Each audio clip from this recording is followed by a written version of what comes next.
Well, welcome back, viewers, from that report done by our editor-in-chief, Lamin Jai. And now I am joined by the deputy spokesperson of the APRC, Mr. Dodou Jah. Do welcome to the Fatu Network.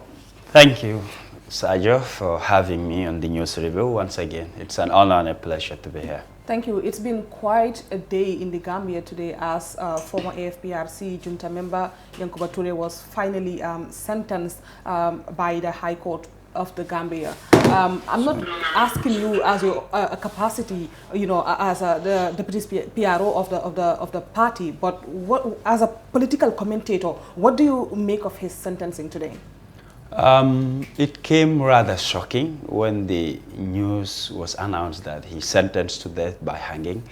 I, for one, I'm not surprised. They think back to where it all began, when he was invited at the TRRC, and he refused to utter or to talk about the issue that he was brought for.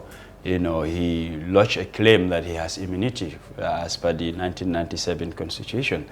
The reaction that happened, and later by then, the Minister of Justice was Batambedu, statements he uttered that he will be taught a lesson and they will throw the books at him. That's such a statement I've never had as far as the judicial system was concerned to be mentioned publicly. From then on, I did not expect anything positive. And the numerous adjournments that were done also was another issue and factor. I finally saw to it that the end result of it would be something very shocking. For me, I am not surprised that it ended up like this.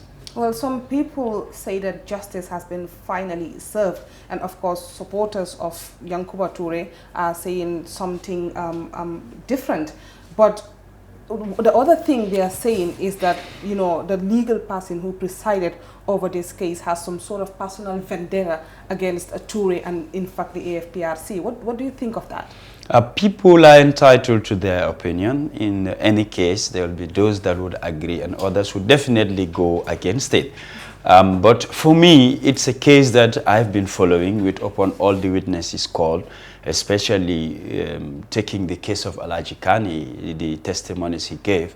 He did not throw everything at Yankuba, but they all took responsibility that they partake in it. And I believe if anything or ruling should be done, they should not be left out. I did not read the whole report of the ruling by the judge, but I tend to ask, how about Kanye and those that were mentioned that they partook in that murder? Are they acquitted? And you only take everything and hang it on the shoulders of Yankuba Toure? Is definitely a question I am asking. And what about the people who are coming out to say that, well, handing him a life sentence was in fact too harsh? What do you think? I would quite agree to that, because looking at the court, how the procedure was going, I think Yankuba definitely has a case. And I think the judge just looking into the alibi that he gave, that in fact, if you gave a wrong alibi, you have to take responsibility for murdering somebody. I think that is too harsh.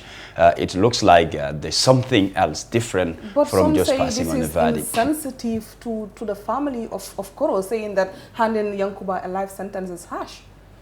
Yes, this is what I'm saying. Did Yankuba actually kill Koro? It involves a group of people. Why he should be singled out and all the blame must rest on his shoulders? That is question I'm saying. If all those who partake, you hold everybody responsible, then people will have a different perspective than him alone. That is what I find very difficult to understand or to perceive.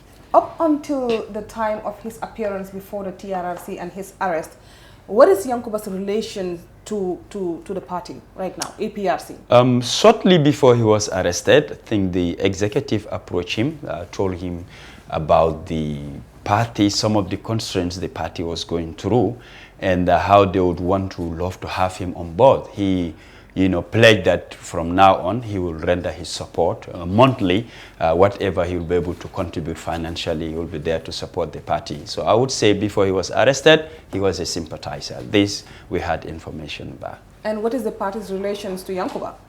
Relation in a sense, Yankuba was part of the junta, and the APRC, when it was formed, Yankuba also was one of the founding members.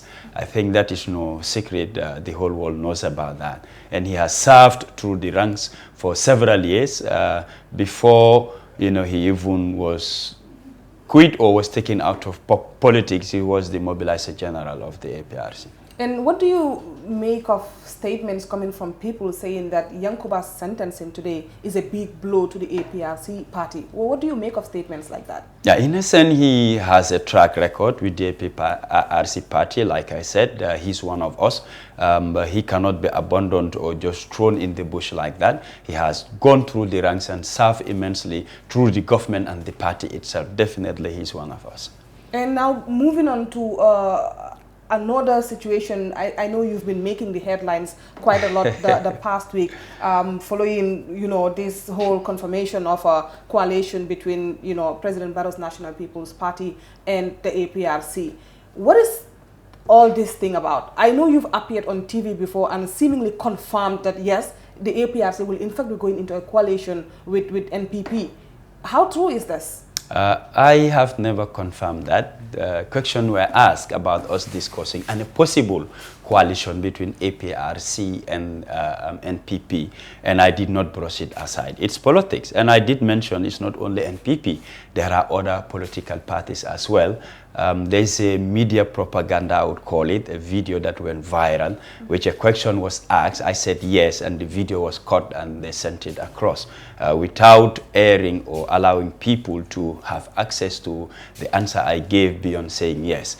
But I always record my interviews when I go to the media, and I did share the interview that very Friday when the program was aired. So people who listened to the whole interview knew exactly what I said. The relationship started with the president a very long time ago in 2017. We know NPP came into being last year. So it was all about APRC, our vehicles, our accounts that were frozen. We've been following, and any complaints or challenges we have, we face those that are in charge of this country, the president and those in authority. We lay our complaints and try to find solutions. It's nothing new. NPP as a party emerged, and with all the parties in this country, they have interest in working with the APRC. We said, look, your government or your leader's government, the coalition government, definitely, you know, took away our vehicles and froze our accounts, of which we were told the Journey Commission would look into it. The report came, the recommendation, no mention of our accounts or our vehicles. We feel it is only but fair that what were taken from us must be given back before anything could happen, you know, in between the two parties. And that's the promise they made, and it's what they're fulfilling. So negotiations for coalition is even yet to begin. What have they returned so far apart from the 7 vehicles? It's 10 vehicles actually. 7 arrived, 3 are on the way.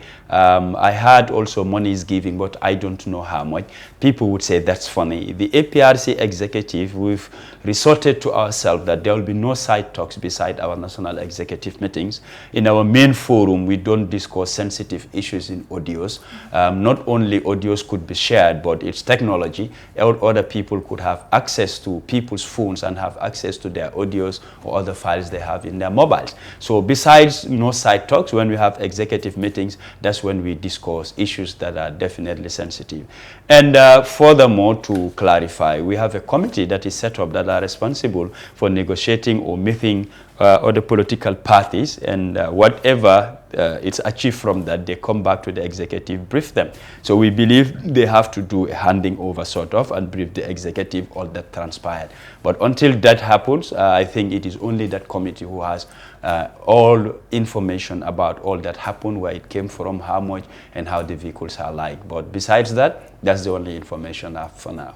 So the bigger question is, will APRC be putting up a candidate this upcoming elections? No guarantee. We're working towards it. We might put up a candidate, we might not put up a candidate based on the work we're doing. We're surveying, accessing all possibilities of putting up a candidate. Campaigning, or when it comes to presidential campaigning, it's different from local government elections. You're talking about countrywide, and there's a lot of work to be done, and we have a lot of challenges within ourselves when it comes to grassroots politics. The numbers are there, but it's not only the numbers that you have. Anybody who knows politics will know it is no child's play, especially presidential elections. So I know I've asked this question on the news review before, but I have to repeat it. The APRC party has never been in disarray as it is right now. You know, it seems that the party is divided into two. and there are already allegations out there that, you know, some executives of the party, I have seen your name come up on the list, you, Rambo Jatta, and of course Fabakary Tombong Jatta. They're accusing you of actually trying to sell this party to President Barrow. What is your response to that? Firstly, there are no two APRC. I had audios who talk about that. I am yet to see it, that APRC is divided into two. There's one National Executive Committee, and we're in charge of running the affairs of the party. I don't see any APRC being divided into two. Upon the allegations of us selling the party, it's nothing new. And again, I keep asking, how do we sell a political party? I'm still making my findings, and I am yet to know how that is done. I'll give examples and elaborate. 2016, coalition happened, 7 political parties. At some point, some have to leave the coalition, 3 of them, UDP, DOI, PDOIS, and GMC. But none of them sold their party or left their party with the incumbent. And currently, we have 4 other political parties that are still in the coalition, NRP, NCP, PPP, and GPDP, and none of them have sold their party. Those serving in government did not sell their party. Those that left went with their party, they did not sell it. So I am still asking, how is the APRC going to sell their party? Individuals subscribe and belong to political parties. When they want to leave, they leave. They don't take the party along. A political party, if you happen to send it, how about the membership? The person buying, he or she, what is he going to do with the membership? You're going to tie them with ropes and drag them to where they want to be? So for me, saying that the party will be sold, it's definitely very confusing. I'm not understanding how. Allegations are allegations, and all that they are alleging, they cannot prove.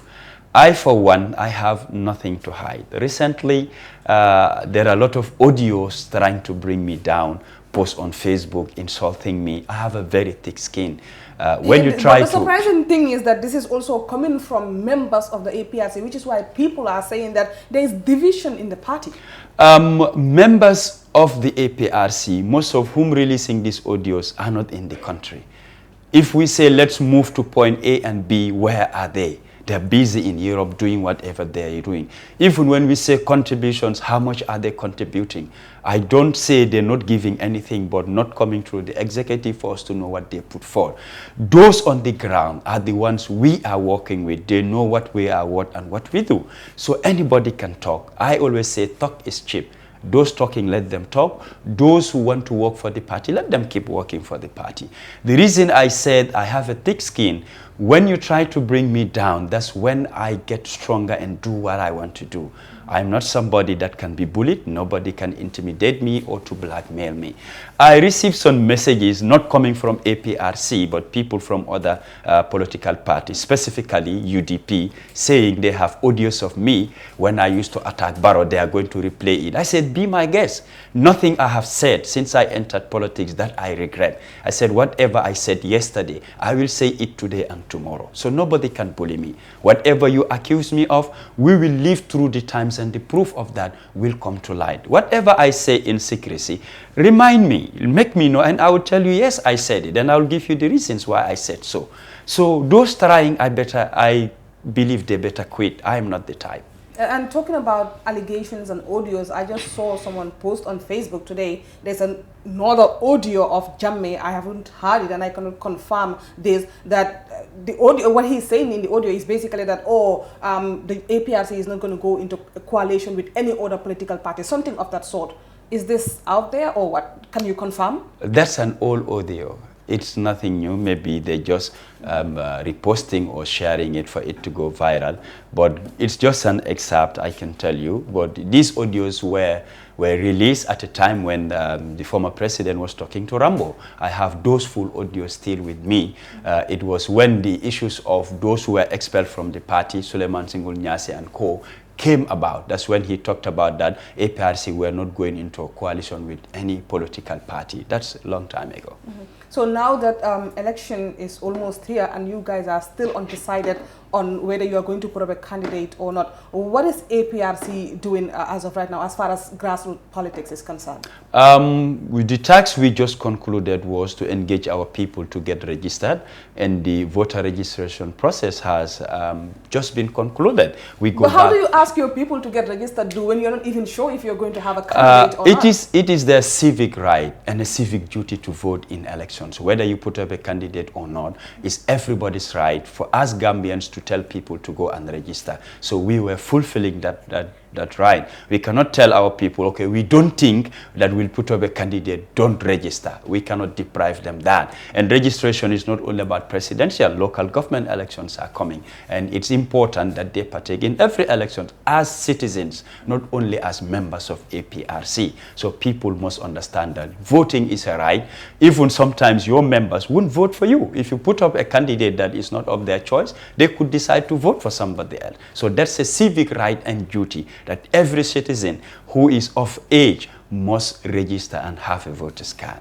So from the way things are going, are there any other political parties that the APRC might go into a coalition with, other than President Barrow and his National People's Party? Yes, GDC is a possibility. GANU, Gambia Alliance for National Unity, is a possibility. National Unity Party is a possibility. Gambia Action Party is a possibility. All these parties, you know, we're engaging them and there are discussions. Who is making the first move? Is it the APRC approaching them or the other way around? All those parties are approaching APRC, showing interest that they want to work with us. Yes. And now that voter registration is finally over, have you seen the numbers that have registered so far? What do you make of it? Definitely, I believe it won't be less or equal to the numbers that we saw in the last election, because a lot of young people have now entered into the arena of politics from 2016, and we believe some of them were less than 18 in 2016, and they've already tested how politics feels and what they definitely want for themselves. So that's, I believe, it's what has increased the number more than what we had during the last registration. It's based on the youths who now show interest in politics and want definitely their voices to be heard. I know you are, of course, part of the young people of this country who are so engaged in politics, but why do you think it is important for Gambians to hand over this country to, you know, to someone who's young? For me, 65% and counting of this country's population are youths. I feel it's high time they should be represented, even within leadership. All we had in history prove that the youths, if you look at it holistically, as far as politics is concerned, when it comes to leadership role, they've been lacking behind. You know, I feel the youths are saying it's high time that we take charge. We'll work with the elderly, but we have to be in the driving seat. Thank you, Du. And finally, what do you have to say to your APRC supporters out there and the Gambian people as far as the upcoming elections is concerned? Peace, as always. This country belongs to all of us, and is our civic right and duty to make sure peace is what we preach, practice, and it has to prevail.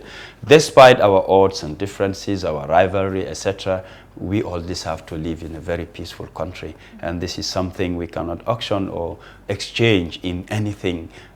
Peace is definitely priceless, it's very unique, and we are deserving of peace. Of recent, especially the derogatory messages on social media, it's very worrying. I believe we should take ownership of this country, realize that enmity definitely is not going to sail us across to where we want to reach. Let's practice peace, preach it, so that we'll live through it. Like you said, based on the recent events that happened in the country, like the Kanilai incident and some other, you know, incidences that happened in other districts or villages, as far as the voter registration is concerned, some people are already saying that post-election violence seems that it's inevitable at this point. What do you think? I quite disagree with them. I think as Gambians, we should wish well to ourselves. Like I said, let's practice, preach peace, and live through it. People are just putting up expectation. I believe Gambians were not naive to burn our own houses, I would call it. This country belongs to all of us. And I believe the security in this country will man up and take up responsibility to make sure that there will be peace post, pre-elections, you know, and even going, working beyond that. This is my belief, and we'll continue to talk and preach about peace. Thank you very much, Du, for coming to the Party Network. It's always a pleasure. Thank you very much.